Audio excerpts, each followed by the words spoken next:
Hey guys, it's Alex C with TFP TV, and for today's top 5, we're going to take a look at the top 5 best battle rifles.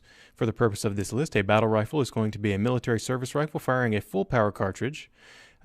Generally select fire as well. We're limiting this list to select fire rifles, or rifles that came from the factory with select fire capabilities, but we're going to first start out with the SIG AMT. Actually, this is a variant of the STG 57 or SIG 510.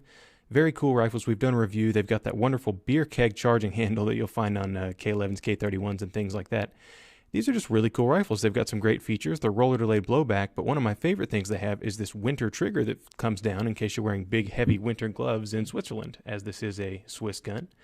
It's also got an integral bipod that folds out and stores over the barrel jacket, I should say. Very well thought out feature. A great way to store a bipod. Very creative. The Swiss are are pretty crafty when it comes to things like this. But the reason this is one of my favorites is they just shoot great. They have a low recoil impulse. They're very, very accurate. We actually did like I said, a full review on this rifle. And I was so blown away by the accuracy with run-of-the-mill ammo at 100 yards. It grouped about an inch with iron sights the first time I had ever shot this for accuracy on the first day we took it out. These are just a pleasure to shoot. I like them. They are not the most handsome rifles. Most people find them pretty ugly, myself included, but I guess when it comes to firearms, aesthetics come second to function, and these just function great. I wish they were more prolific in the United States. There are some here, notably PE57s and AMTs, but they are quite rare, and they're not imported anymore. So if you see one for a good price, pick it up. But the next rifle on the list is going to be somewhat controversial. This is the M14. The M14 has a storied past. It only served the United States as a main battle rifle for about 5 years, I believe. But that doesn't mean it's not a good rifle. They're very interesting. They share a lot of features with the very venerable, well-liked M1 Garand, but they are more modern. They're, of course, select fire. They have a very similar manual of arms to the Garand, including the safety that everybody loves. The op rod is very easy to operate and charge. You'll notice the rotating bolt is almost a direct carryover from the M1 rifle as well. It is an improved version, I would say. The op rod, for example, in lieu of a cam track, actually has a little roller bearing, which is nice.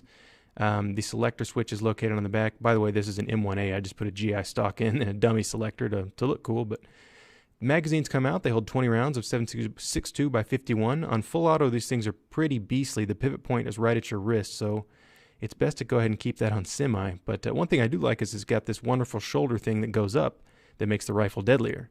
Of course, I'm kidding. It's just to rest the rifle if you're holding the rifle for a long time. The sights are great. If you like M1 Garand sights, you'll feel right at home behind an M14 or M1A. One of my favorite sets of sights, actually, in all of the firearm world. Aside from that, the M1A, I think, is an aesthetically handsome rifle. But, of course, like I said, aesthetics come second to function. These are very accurate when bedded properly. You'll see these at matches. The old joke being, though, that you need 3. One to shoot, one with the bedding messed up, and one at the gunsmith getting the bedding repaired. So next up, we've got the most modern one on the list. That's going to be a SCAR 17. This is actually a semi-automatic SCAR 17S. Unfortunately, I cannot get my mitts on a fully automatic version because they were unfortunately made after 1986, where the cutoff is for fully automatic firearms. But the semi-automatic version is still very, very cool. I think they look just radical. Very good-looking firearms, handsome firearms.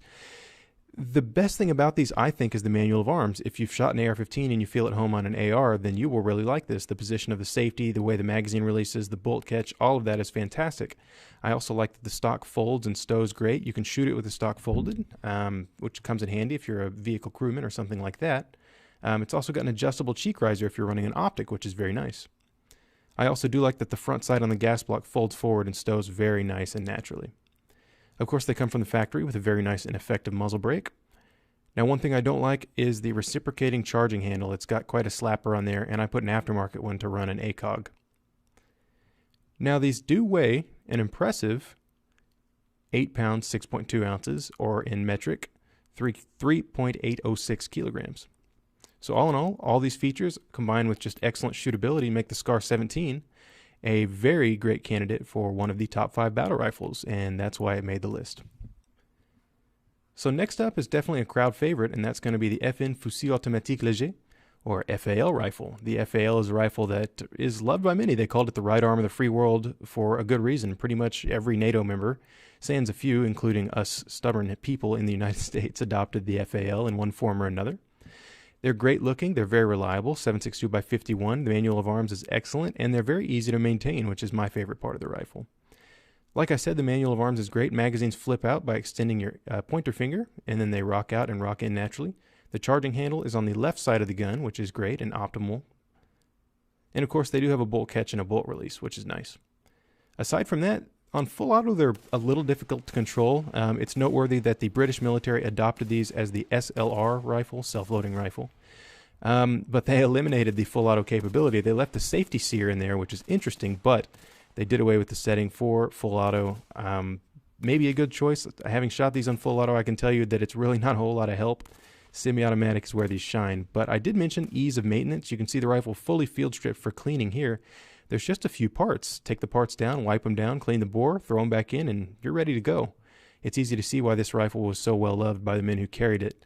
And I'm actually very happy that I have one. I would recommend that if you find a good deal on one, go ahead and grab one up. But lastly, we've got the Heckler & Koch G3. This is actually a PTR 91, by the way, but hey, it's pretty close, I guess. But these are just pretty cool rifles. I really like them. There's a great debate, I guess, on what's better, the G3 or the FAL. Maybe put in the comments which one you prefer. But these are roller delayed blowback. The manual of arms is a little different compared to some other rifles on the list. It does have the selector here with, this is an SEF trigger group, which stands for safe, economical, and fun. I'm actually kidding, but on the F setting, these are actually very, very easy to control in full auto. That roller delayed blowback action makes it very rhythmic and easy to control for me personally, and I very much enjoy shooting them. Normally they have a paddle like an MP5 to release the magazine. However, as this is a civilian PTR 91, you do have to press the magazine release button. Not that big a deal, but like I said, at the heart of the system is the wonderful HK roller delayed blowback system that was invented in World War II with the STG-45 and then perfected at SETME. But this is another very easy gun to maintain. You can see here it's fully field stripped for cleaning, and ease of maintenance is one of the reasons why this rifle is very close to my heart. It's easy to clean, easy to maintain. As long as you check your bolt gap and leave it in spec, it'll serve you for a very long time. Anyways, guys, that about sums up my list for the top 5 best battle rifles. We'd like to thank you for watching. We'd like to thank Ventura Munitions. And if there's a rifle that you think should have made the list, go ahead and list it in the comments. See you next time.